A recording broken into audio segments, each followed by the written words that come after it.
لِلنَّاسِ لَعَلَّهُمْ يَتَفَكَّرُونَ. One of the reasons why Allah puts these parables and similitudes in the Quran for us is so that we do tafakkur, so that we deliberate over them, so that we think about them. Parables are stories that He tells us, not necessarily historical or factual, but they're stories, descriptions of something that helps us as a bridge from something tangible and something that we can easily imagine to something abstract and maybe more difficult to understand. The similitudes, on the other hand, also called amthal, these are like similes and metaphors. The life of this dunya is like water. Shirk is like these people who are fighting over a slave. He gives us some sort of a similitude like that to help us to understand some concept. By pondering over these amthal, then we come to that reality. But the amthal are challenging. It's not some simple, elementary type of a concept that He gives us. Oftentimes, if you've paid attention as you read Quran, you read these amthal and you're still left scratching your head, what is He talking about? While that mathal is supposed to help you and be kind of a training wheel to help us to get to some more difficult concept, the mathal itself is also challenging. And it requires us to do some work to ponder over it and then, inshallah, with tawfiq from Allah, to reach that guidance that He wants to give us. So tafakkur is one of those goals that He has, because of which He has put these amthal in the Quran. The other reason why He says He puts them in, He says, وَيَضْرِبُ اللَّهُ الْأَمْثَالَ لِلنَّاسِ لَعَلَّهُمْ يَتَذَكَّرُونَ. That was tafakkur, this is tadhakkur. Tafakkur is, maybe you can think of it as the process through which you get to some knowledge. By looking at the mathal, by thinking about it, by researching it, going through that process of understanding, now I come to some new understanding through tafakkur. Tadhakkur, on the other hand, is to remind myself, to look at that description that He's giving us. We know shirk is wrong. But when He gives us a particular method to describe how wrong it is, what is it really like? What's the reality of that shirk? How ugly is it? Then we come to a new understanding. Oh, I didn't realize it was so bad. I knew it was wrong, but it was maybe rational, maybe kind of theoretical. Now I see how ugly it is because of this method that He has given me. That's tadhakkur.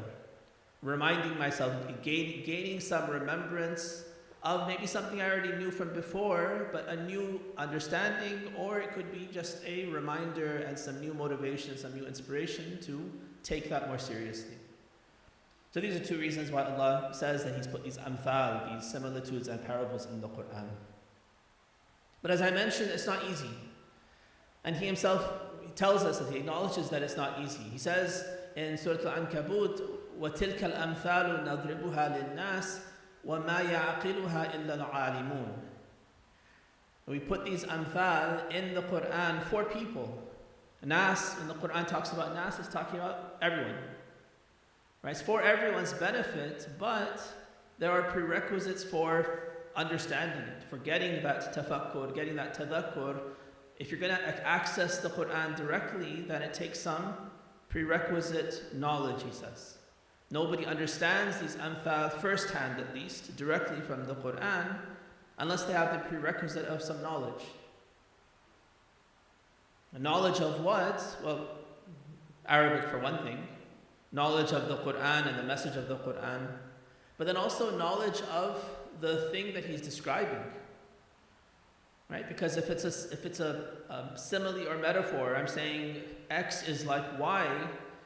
If you have no idea what Y is, then it doesn't help you. It's not going to be an effective stepping stone for you to get from that abstract, from that concrete to the abstract. Because the concrete itself is obscure for you. That requires us to then be aware, be knowledgeable of the dunya as well, of the world in which we live, because that's the raw material from which Allah is deriving the amthal. He tells us, we discussed this last time, about the web of the spider, how it's the weakest of houses. And he uses that as an example to help us understand what kind of a weak position a mushrik is in. Anyone who takes other than Allah as a wali, he's putting himself in such a vulnerable position, such an unprotected, weak position. It's as though he is, that spider on its web, seeking protection from that flimsy little web.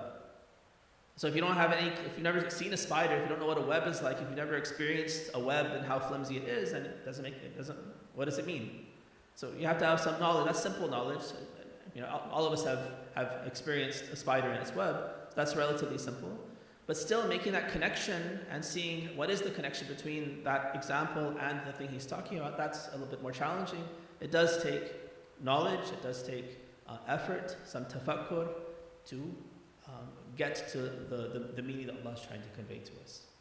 So that's in a nutshell the philosophy that Allah Himself lays out for why He's put these amthal, what the amthal are, and now we can inshallah start looking at a couple of these amthal, and hopefully in the 6 or 7 nights that I have with you, we'll be able to cover some of these amthal and gain some greater understanding of some verses of the Quran, and then derive some lessons from those verses for us inshallah.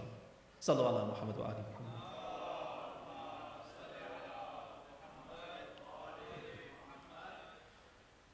So the method we'll talk about today is from the last verse of Surah Al-Fath. Surah number 48, Surah Al-Fath. The last verse starts, Bismillahir Rahmanir Rahim, Muhammadur Rasulullah. Sallu ala Muhammad wa ali Muhammad. Allahumma salli ala Muhammad wa ali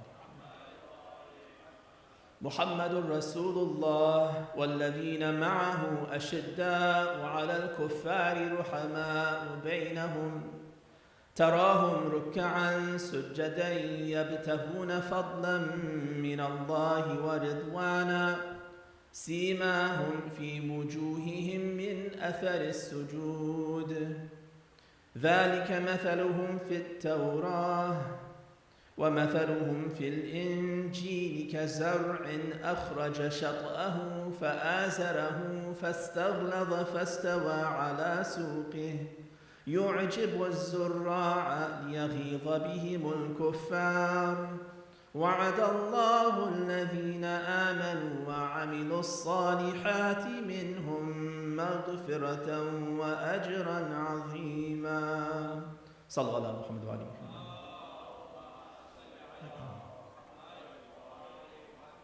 I'll give you a brief translation of the verse and then we'll talk about the components in the verse. He starts out saying that Muhammad is the messenger of God. Then he says that those who are with him are harsh with the kuffar and merciful amongst themselves. You'll see them in the state of ruku' and in sujood. They seek the bounties of God or the reward of God and God's pleasure. The sign of who they are is in their faces from the effect of the sajda that they perform. Then he says that these 5 attributes that we'll go through in detail, these 5 attributes are the way that the companions of Rasulullah have been described in the Torah. Then he goes on and says, and the way they have been described in the Injil is like a plant. The trees and even some bushes and plants, they put out suckers. They have a root system, and then from the root, another plant comes up. So it's asexual reproduction, not with a seed, but that root goes out and then another plant comes up. So sometimes you have like a single plant and then there's a whole stand of the same plant. They're basically clones. They're clones of the main parent plant. So that's what he's describing. He says that the way that the companions of Rasulullah have been described in the Injil, in Isa alayhi salam's book, is like that tree, like that plant that has around it these suckers that are coming up as clones. And what's the role, the relationship between that parent plant and those other plants? They derive nutrition from the mother plant until they start to become bigger, thicker in their trunks, and eventually they become independent. And now even if the parent plant dies, for instance, that plant continues and maybe it has its own suckers that come off of it and it keeps on growing. All right, so he describes it like that. Again, we'll go through it in more detail. He says that when that sucker that was just an offshoot of the parent plant becomes independent, and there's this whole stand of plants that are all successfully growing independently, this brings pleasure to the farmer. Whoever's from one plant, now he has a whole stand of plants, multiple, and each one of those is now potentially going to give more. So the more he gets, the more successful his farm is, the more happy he is. But the same strength that those suckers derive from the parent and now they're independent also brings anger to the kuffar. All right, so we'll talk about that a little bit later. And then he says that Allah has promised those from amongst the companions of Rasulullah, from amongst those who are with him, who believe and do good deeds, that they'll have forgiveness and a great reward. So that's in a nutshell the verse that we'll look at, and there are two methods. One method from the Torah, describing the companions of Rasulullah, and one method from the Injil, also describing them. Alright, so the first phrase, Muhammadur Rasulullah, perhaps the reason why he's saying the obvious, right? Muhammad is the messenger of God, is because this surah, Surah Al-Fath, was revealed. Which is the Fath that it's talking about? It's the Fath of Hudaybiyah. Not Fath Mecca, this is before that, in the 6th year. The plan was to go for Hajj. Allah had promised Rasulullah and the Muslims that you will go for Hajj. And they set off in Ihram towards Mecca. And when they get to Hudaybiyah, they stop, that's the miqat. And the kuffar, the mushrikeen in Mecca, they come and they stop them.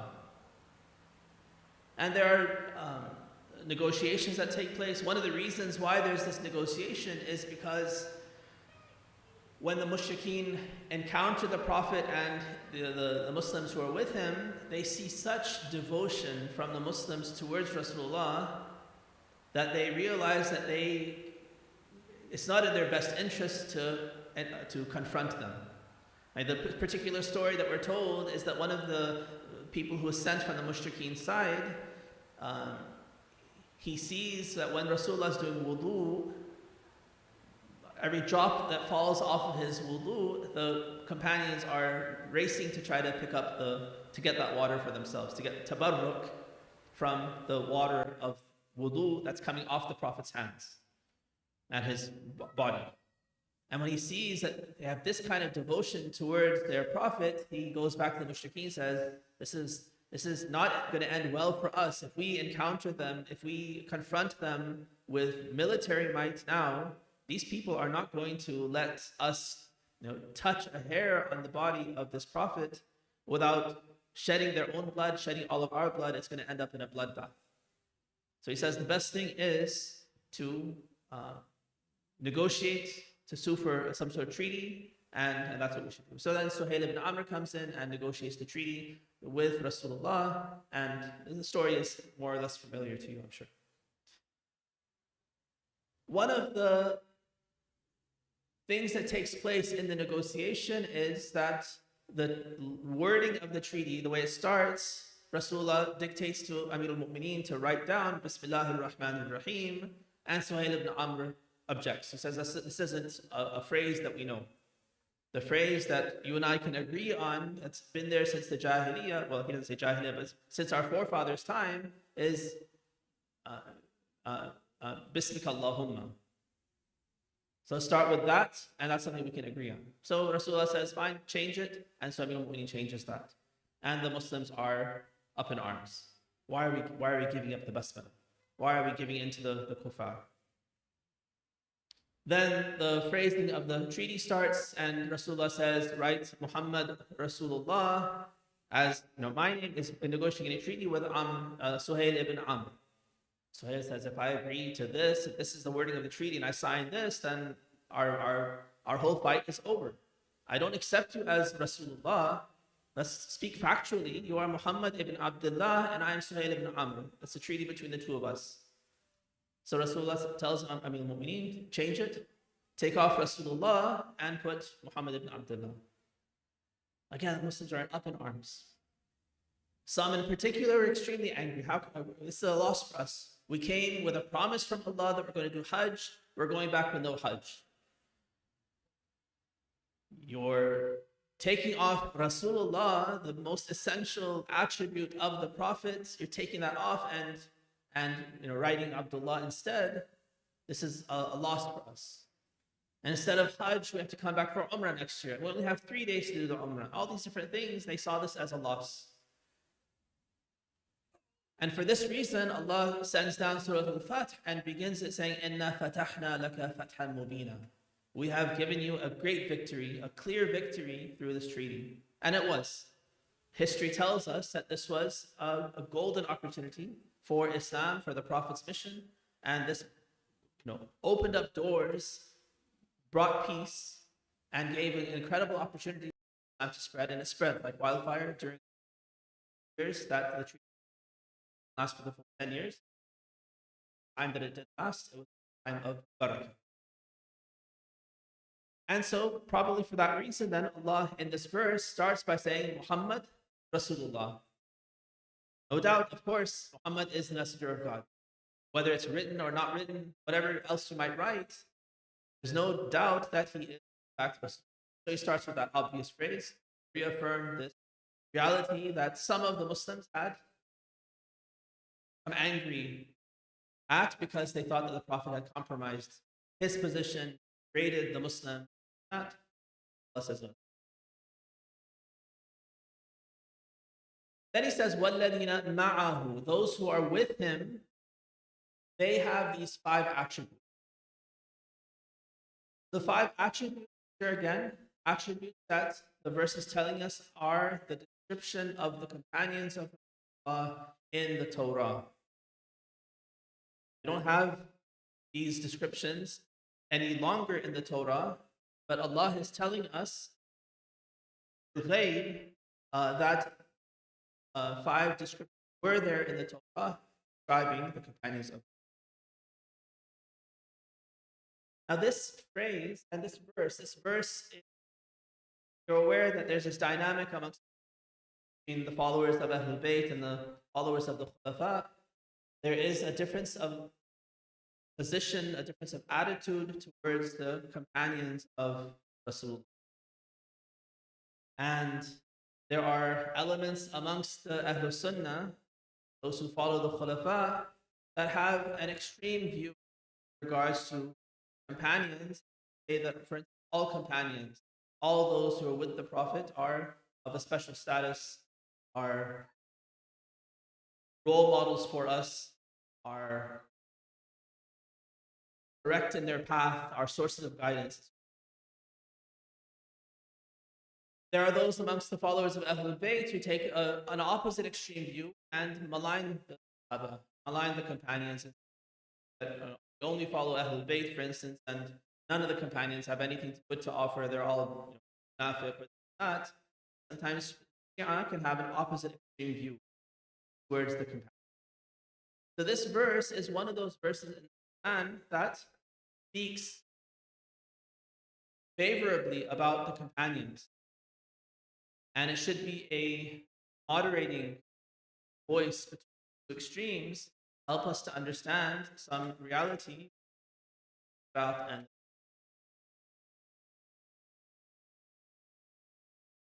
we blame the Ahlul Sunnah for kind of chauvinism and extremism with regard to the companions, but we should also be careful that we are also not acting in an unthinking way towards them. We owe an incredible debt to companions of If it weren't for the Muhajirun, there would be no Islam. The Prophet, with all the divine blessings he has, the personal virtues he has, whatever he has, can't fulfill his mission without good followers. No leader can. He has to have those followers who are willing to receive his teachings, implement his teaching, are willing to now sacrifice in incredible ways, allow those teachings to flourish and change society.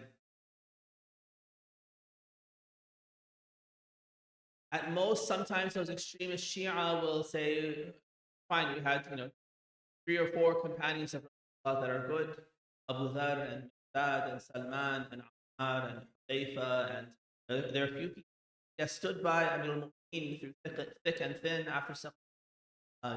They were with him, never doubted in him. They're exceptional. They're not the only companions, the only virtuous companions, the ones that we get to. Think of this verse in Surah At-Tawbah, verse number 100. Allah talks about, He says, وَالسَّابِقُونَ الْأَوَّلُونَ مِنَ الْمُهَاجِرِينَ وَالْأَنصَارِ رَضِيَ اللَّهُ عَنْهُمْ وَرَضُوا عَنْهُ وَأَعَدَّ لَهُمْ جَنَّاتٍ تَجْرِي تَحْتَهَا الْأَنْهَارُ خَالِدِينَ فِيهَا أَبَدًا ذَلِكَ الْفَوْزُ. Talks about these first, السابقون الأولون, the very first people who followed Rasulullah. From amongst the Muhajirin, those Muslims became Muslims, started following the Prophet in Mecca, and then migrated with him. And the Ansar, those who were in Medina and came to believe in him and supported him. Allah is pleased with them, and they are pleased with them. And Allah has prepared for them gardens beneath which or through which rivers flow, in which they'll reside forever, and that is the great victory. God is praising these prophets. It's not these companions of the Prophet. It's not just 1 or 2 people. The reason why the Prophet again was able to be successful was because of the majority of his companions who stuck with him, sacrificed. There are people like, besides the few noble people I just mentioned, companions, As'ad ibn Zurara, he and Dhakwan ibn Abdul Qais. These two were the ones from the Ansar. They weren't Ansar yet. They were from Medina, who were the first to come to Rasulullah, to Mecca, and make a connection with him, hear about him, go to him, convert to Islam, and then take the message back to Medina. They were the ones who were really the initiators of what finally came to be the Hijrah and Islam in Medina. We don't know who they are. These names are unfamiliar to us. This is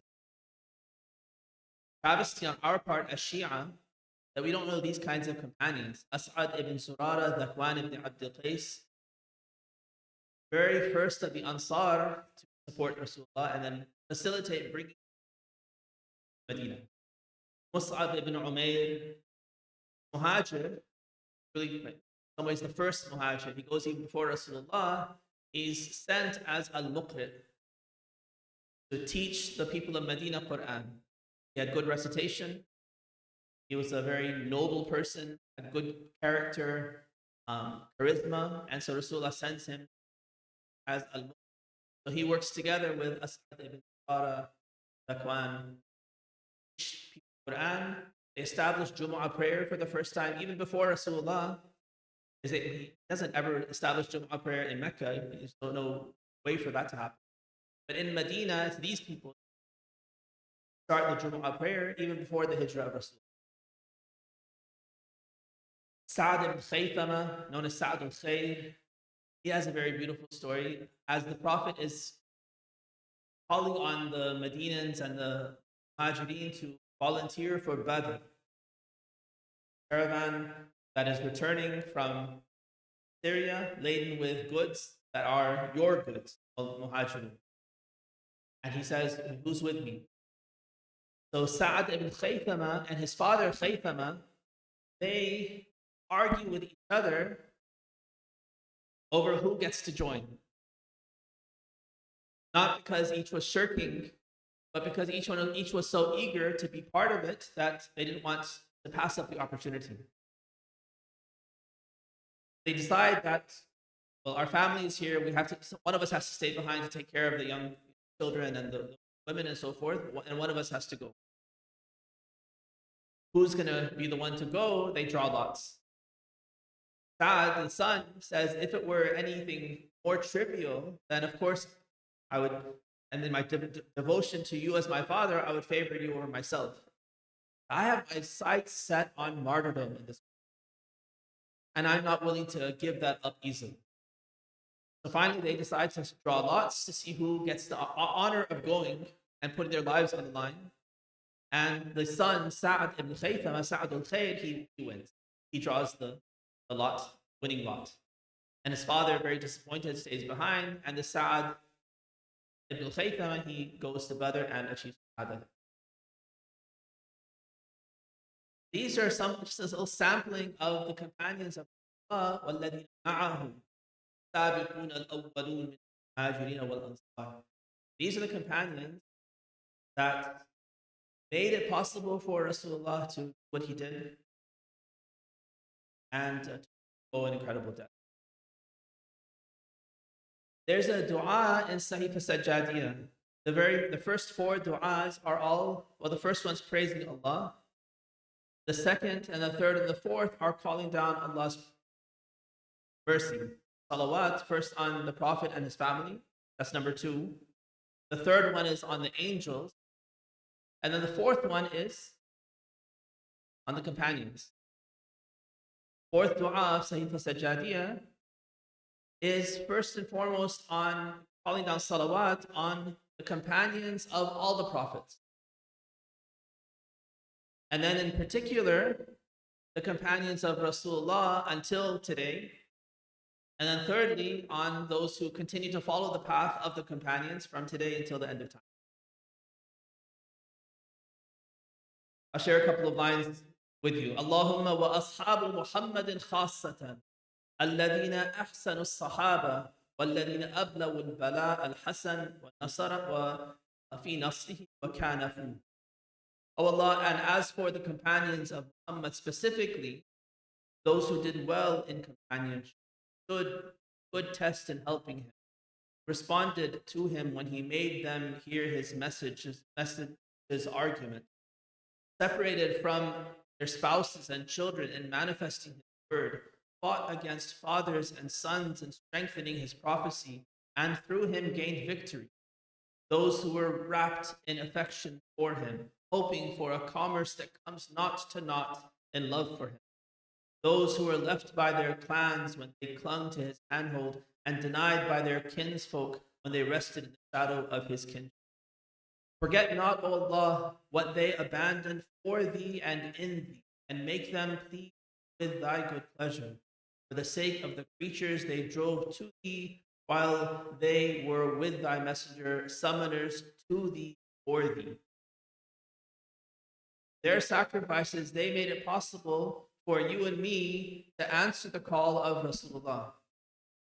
They answered it for your sake, and they call people to you for your sake, that now I can answer your call. That's the kind of debt that we have to companions of. So we ask Allah, show gratitude to them for leaving the abodes of their people for thy sake, and going out from a plentiful livelihood to a narrow one. And show gratitude to those of them who became objects of wrongdoing. Thou multiplied and exalted thy religion. O Allah, and give those who have done well in following the companions. So not only the companions of Rasulullah, but then the tabi'een, those who followed in the path of the companions. Until now, then again he goes on and says, and from now until the end of time, first of all, count me amongst the tabi'een, those who follow in the path of the companions of the Prophet. And then I call down Allah's salawat on all of these people. That's the kind of the way that Imam Sajjad is talking about these people who were ma'ahu. Muhammadur Rasulullah walladina ma'ahu. We should evaluate ourselves, make sure that as some Ahlul Sunnah are chauvinistic towards the companions and unthinking, all of them are stars of guidance, find guidance through all of them, even the worst of them, even the munafiqeen amongst them. We should also not be unthinkingly hateful towards all of the companions, but be very discerning and realize that the companions were of different kinds. And many of them were amazing role models that you and I should aspire to be like. And we should know them better, know what their path is, as Imam Sajjad is highlighting, and then follow in that path. Of course, Rasulullah is Uswa Hasana.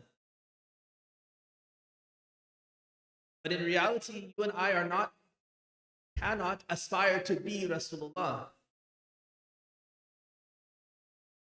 Right? That's not our goal. I don't want to be Imam Mahdi.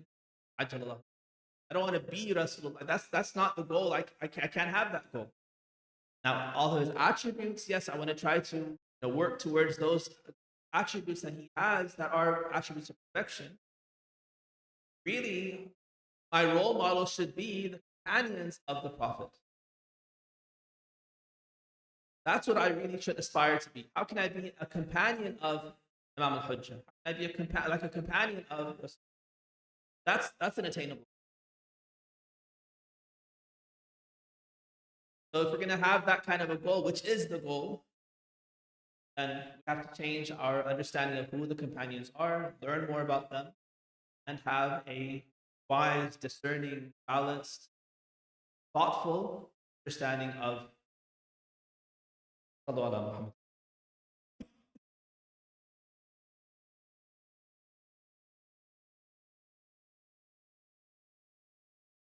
Recite one more song.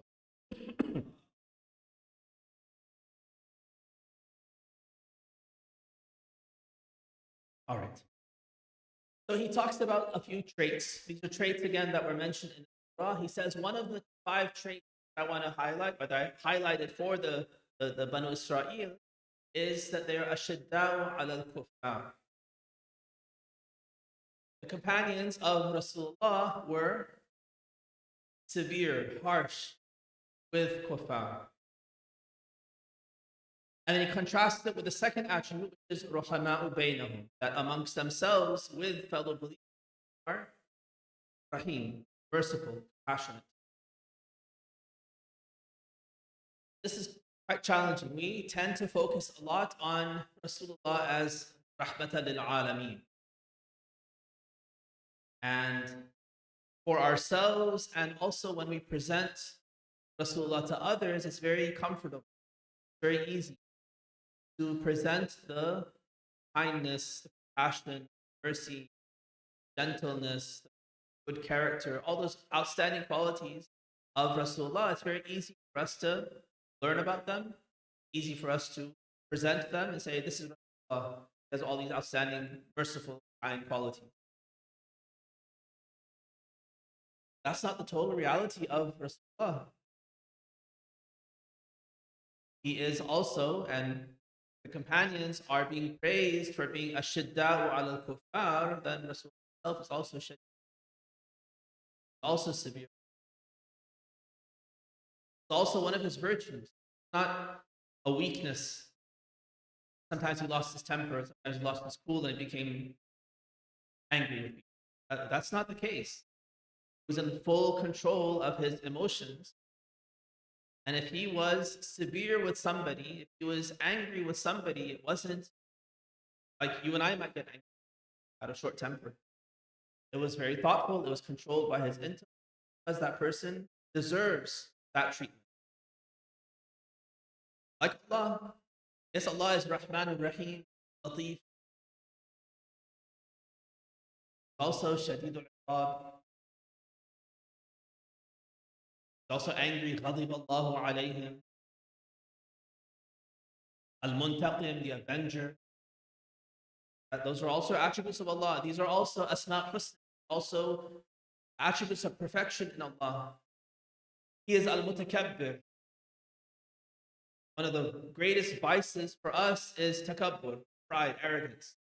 What is one of Allah's names? Al-Mutakabbir, the arrogant, pride, the proud. Bad for us is bad for you and me because we have no right to be arrogant. Allah is actually the best, the greatest. He has every right to be mutakabbir. That's a virtue for him. So we should have that kind of balanced view to understand that not only the kind and the nice and the comfortable attributes of Rasulullah that are there and praiseworthy. Even the shiddah, harshness, is also an attribute of virtue. And our challenge is to understand what are the circumstances in which he was shadid and his companions were ashidda. And then try to emulate that. So our anger is not because of, for instance, a personal grudge. I personally don't like you. I'm personally offended by you or something like that. That's not a good reason. That's not a godly reason. Angry. I'm faced with an enemy of Allah, someone who has enmity towards Allah, has enmity towards the believer, working against Islam, working against Allah, and guidance and reminders and admonishment work on the person. No room for soft to that person. Softness in the face of someone who's like that is a weakness and won't lead to anything. There are circumstances when you have to be shadid, and so that's a virtue of the companions. So who are these kuffar? Ashidda'u ala al-kuffar. They're severe with the kafir. This is sometimes a little bit challenging again for us to deal with, because when we talk about al-kuffar, word kafir, in our fiqh, our ulama define a kafir as a non-Muslim. Anyone who doesn't accept, of course, Allah and Rasulullah and all that he's brought is a kafir. All the rules for najasa, for instance, for burial, for saying salam or not saying salam, and all the different rules that are there that are different between how we deal with Muslims and how we deal with the kafir, they apply to anyone. Kafir is the opposite of a Muslim. If a Muslim is anyone who says the shahadatain, and a kafir is someone who rejects part or all of the shahadatain.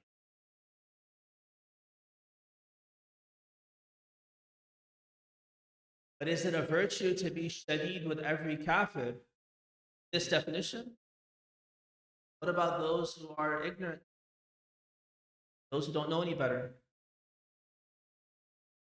Those who have very good qualities. They're humble, truth-seeking, they're kind, they have all these godly attributes, virtues. But they're raised as non-Muslims. They're raised as Christians, whatever. The environment around them has taught them something. What would harshness that sort of a person serve? What good would there be in them? The goal is to guide people. The goal is to invite people to truth, to attract people to truth. Being harsh with somebody who is truth-seeking, who is goodwill, good-natured, who has goodwill, serves no purpose but to push them further away. Definitely, that's not what the virtue was in these companions. They're not being shadid, ashidda with these kinds of things. I'll share a pair of verses with you from Surah Al-Mumtahana. Surah Al-Mumtahana, the surah that's dealing with the dynamics on the eve of Fath Mecca, and steeped in tawalli and tabarri. Tawalli, drawing close and aligning yourself with Allah and all the schools. Tabarri and bara'a, distancing yourself, cutting yourself off from everything that's evil against Allah.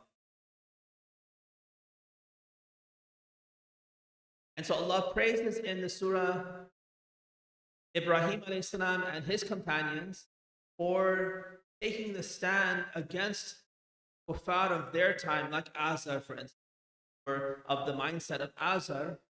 And finally, they came to a point where they said, "Inna bura'a'u min wa mimma ta'buduna min dun." We cut ourselves off from you. We disassociate ourselves from you and everything you worship. This is the end of the line for Ibrahim. He didn't start with that. He started with kindness, with argumentation, with trying to guide Azar. He didn't start out swords drawn saying war between us. He starts out, he does what he's supposed to do. Tries to guide his stepfather, grandfather, whoever Azar is, father figure. But when it gets to the point where Azar's response is, if you continue, I'm going to stone you. I'm going to kill you. I'm going to hurt you. Continue talking to me about this God of yours. Then he says, "Lakum dinukum waliya din." Right? You go your way, I'll go my way. Obviously, there's no more room for you to be guided.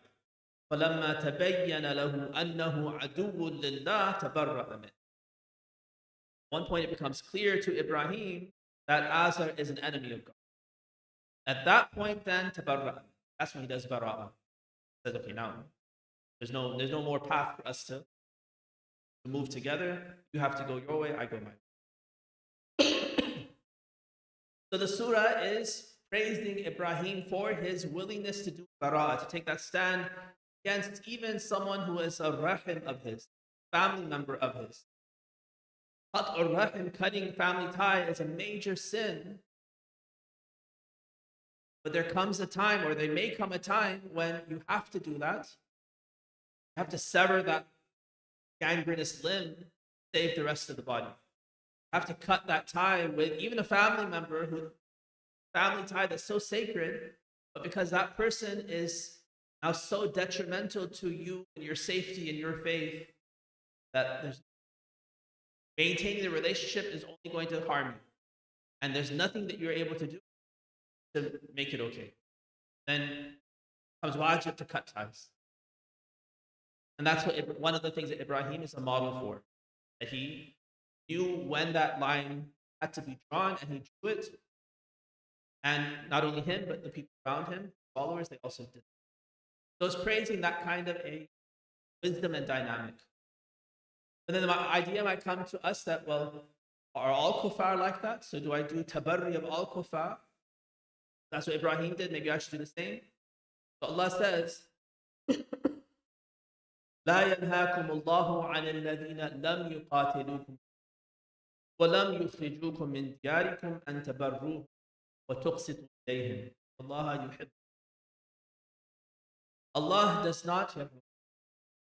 does not prohibit you from being good, doing being good, and from being fair and just, doing ihsan. Does not forbid you from being good and fair and just with those kuffar who haven't fought against you, haven't kicked you out of hearth and home. Allah loves those who are good and just and fair. Then who is he telling us to do tabarri of and cut ties with? إنما ينهاكم الله عن الذين قاتلوكم وأخرجوكم من دياركم وظاهروا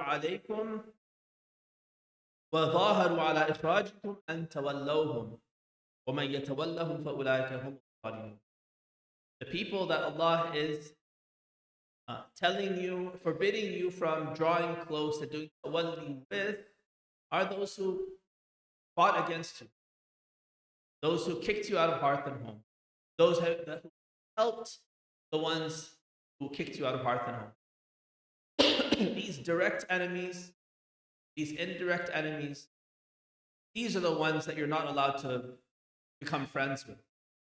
These are the ones you have to draw a line and cut ties with and say, You go your way, I go my way. If there's any interaction, it's going to be a fight.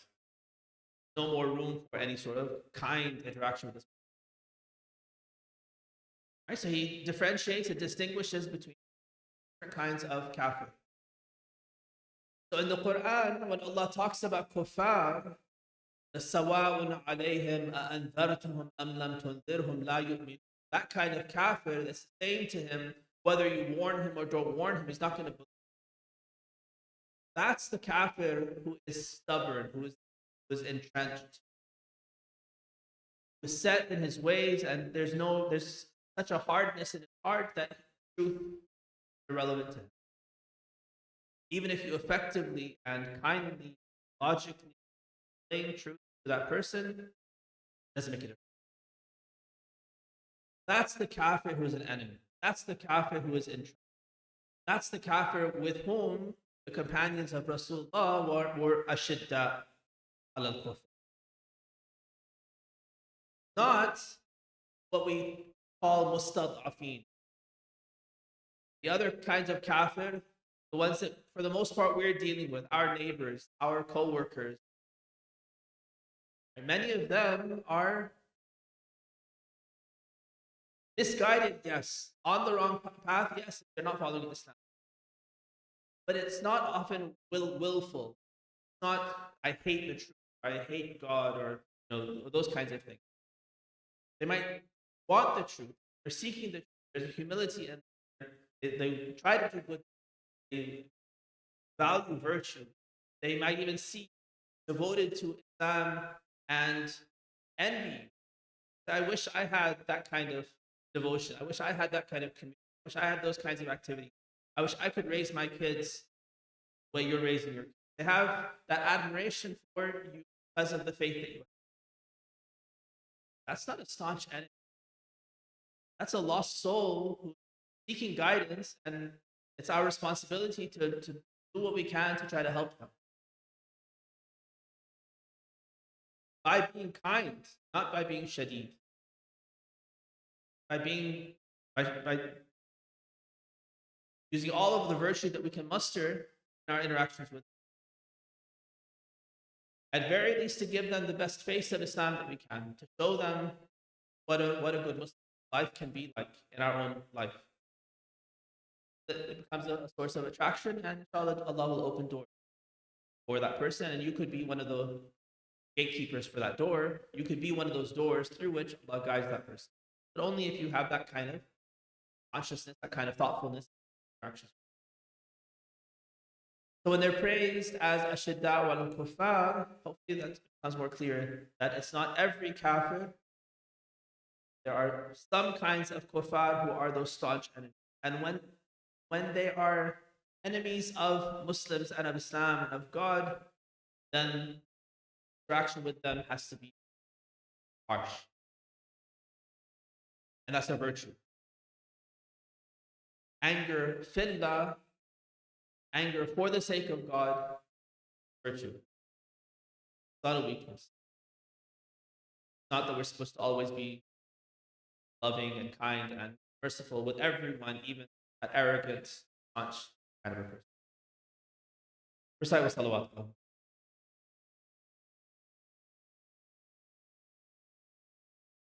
Very quickly, that he contrasts that with their interactions amongst themselves. Ruhama'u baynahum. Amongst themselves, the believers are merciful. And that's something that we also need to be conscious of. Sometimes we have a very negative attitude towards our own. How many times have you heard, or maybe we said that Shia are all this and they're all bad, and our organizations are all organized, and Shia are the worst followers, and these kinds of negative things about our co-religions.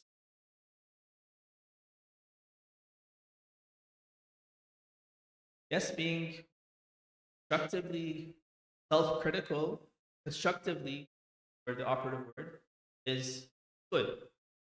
We have to be self-aware individually and as a community, find our weaknesses, and then try to fix them, make ourselves better. But being always down on the Shia willing to backbite and gossip, put down our fellow believers, and then turn around and be very kind and compassionate towards a non-Muslim neighbor or coworker. That's not in line with the way the companions were.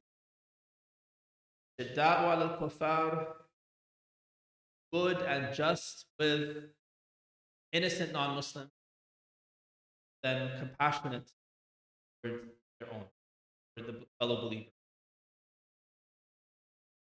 Those are two of the 5 attributes that Allah lays out in this method in Quran.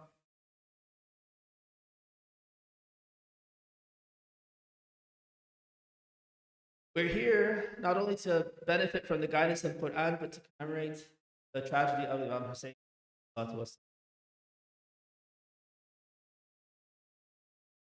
A message came in Medina from the governor's palace at an odd time of the night. One came to Imam Hussein, another came to Abdullah bin Zubayr, another came to Abdullah bin Umar, 3 of the prominent companions of Rasulullah who are now at the peak of society, who come to the governor's palace. And they discuss amongst themselves what could be the meaning of this. Imam Hussein understands that something's off, something's wrong, and he, through divine inspiration or through his own savvy, guesses that it's probably the death of Muawiyah and some machinations of Yazid.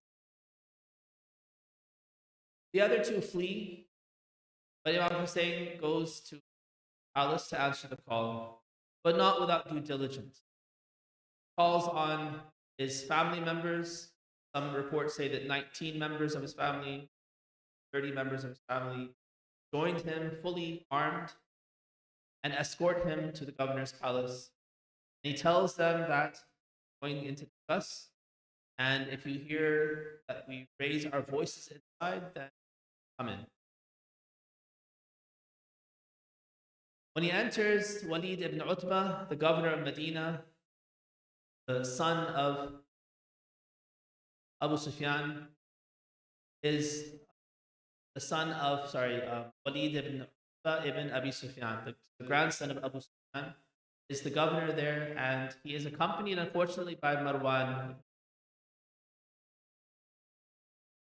He tells Imam Hussein that Muawiyah has passed away, Yazid has taken the Khilafah, and he's calling on you to bay'ah. Imam Hussein says that the likes of me does not give bay'ah at night. All people together in the masjid tomorrow, then I'll give bay'ah along with everyone else. If that will be the way it happens. Not doesn't serve your purpose, and it's beneath me to give bay'ah in this sort. Let's put it off until tomorrow, and then we'll see what happens. Marwan says that no, if you let him go at this point, then you'll never have this opportunity again. Make him either submit right now or kill him. At this, Imam Hussein gets Shadid fillah, angry for God's sake, raises his voice, and companions and his family members rush in, swords drawn, encircle him, they escort him out of the governor's palace.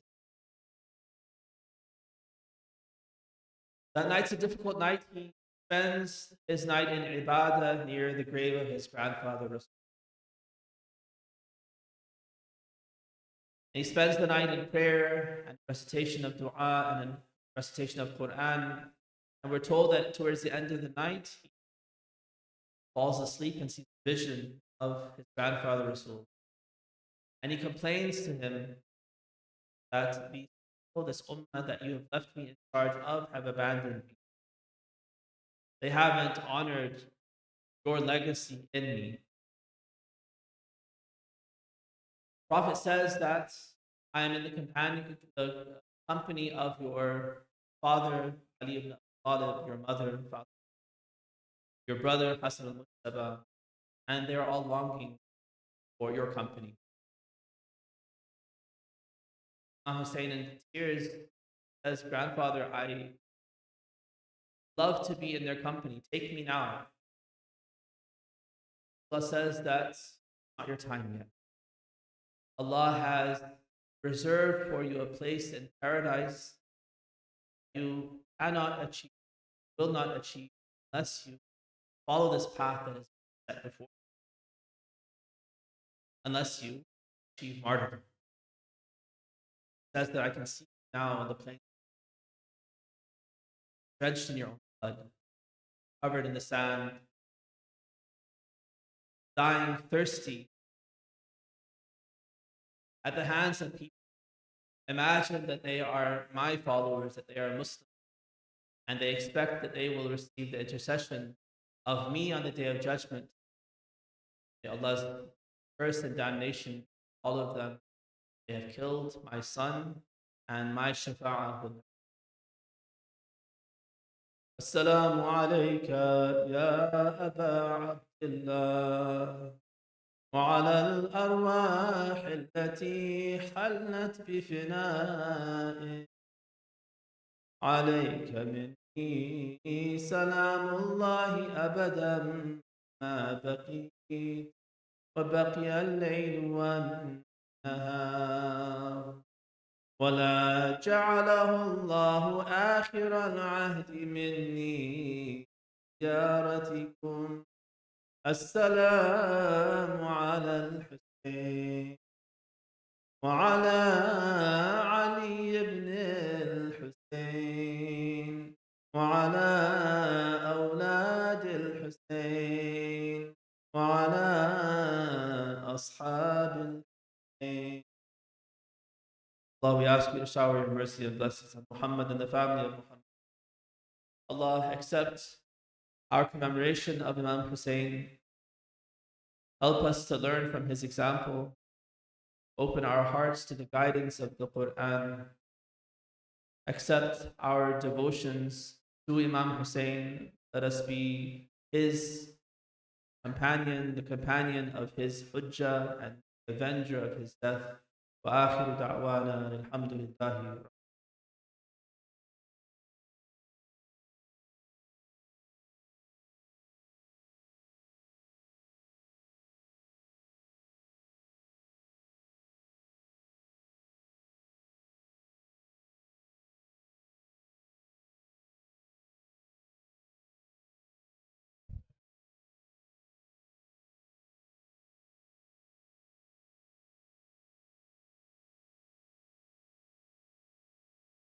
Ya Hussein,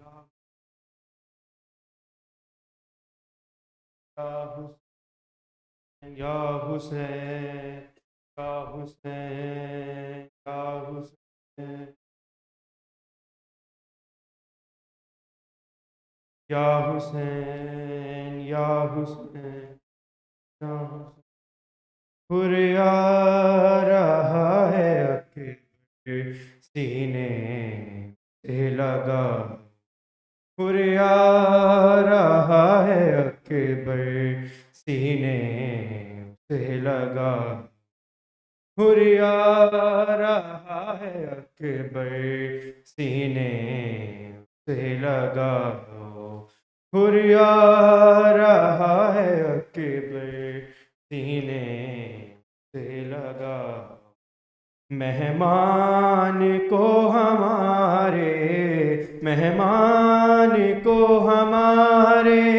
खैमे में लेके आओ हुर्या रहा है अकबर सीने उसे लगाओ हुर्या रहा है अकबर सीने उसे लगाओ खुद याद होगा उसको पानी था उसने रोका खुदारी वो बहुत है शर्मिंदा हमसे होगा प्यासे हैं सारे बच्चे उसको ना ये बताओ हुर्या रहा है अकबर سینے اسے لگاؤ، ہریا رہا ہے اکبر سینے،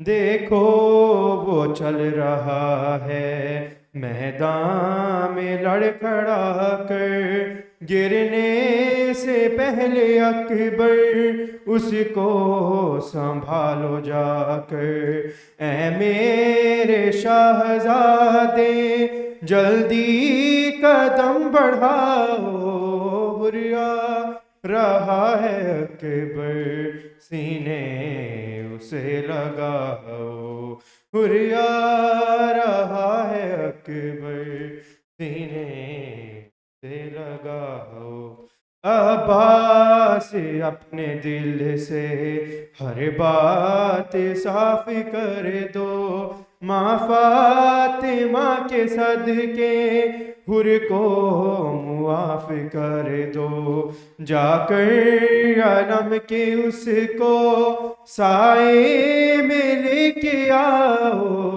ہریا رہا ہے اکبر سینے اسے لگاؤ، ہریا رہا ہے اکبر سینے لگاؤ، بیٹا حسین قیدی کیسے کسی کو دیکھے، میری طرف سے کھولو تم اس کے ہاتھ جا کے، بابا خفا نہیں ہے جا کر اسے بتاؤ، ہریا رہا ہے اکبر سینے اسے لگاؤ، ہریا رہا ہے اکبر سینے لگاؤ، تم سے بھی پہلے مرنے جائے گا اس کا بیٹا،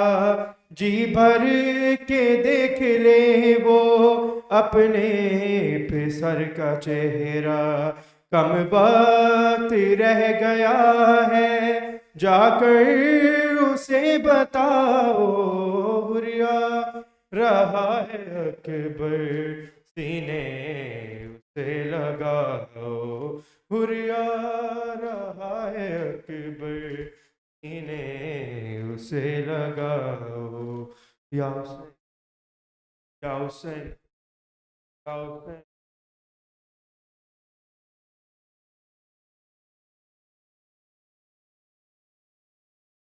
محمد وعلی محمد صلی اللہ علیہ وسلم.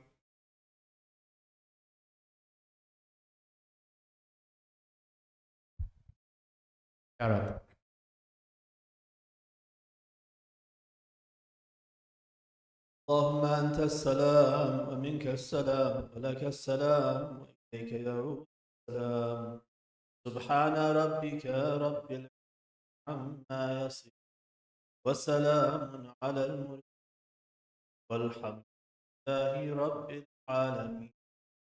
السلام عليك يا رسول الله، السلام على الأئمة الهادين المهديين، السلام على جميع أنبياء الله ورسله وملائكته، السلام علينا وعلى عباد الله الصالحين، السلام على علي بالمؤمنين، السلام على فاطمة الزهراء سيدة نساء العالمين، السلام على الحسن والحسين شباب أهل الجنة، السلام على علي بن الحسين زين العابدين، السلام على محمد بن باقي علم النبي، السلام على جعفر بن محمد الصادق، السلام على موسى بن الكاظم،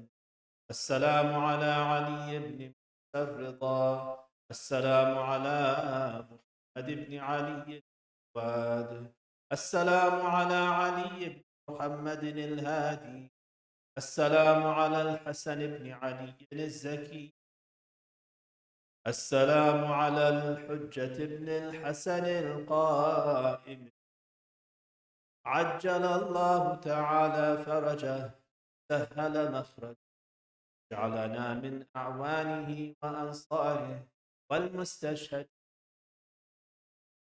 السلام عليكم ورحمة الله وبركاته.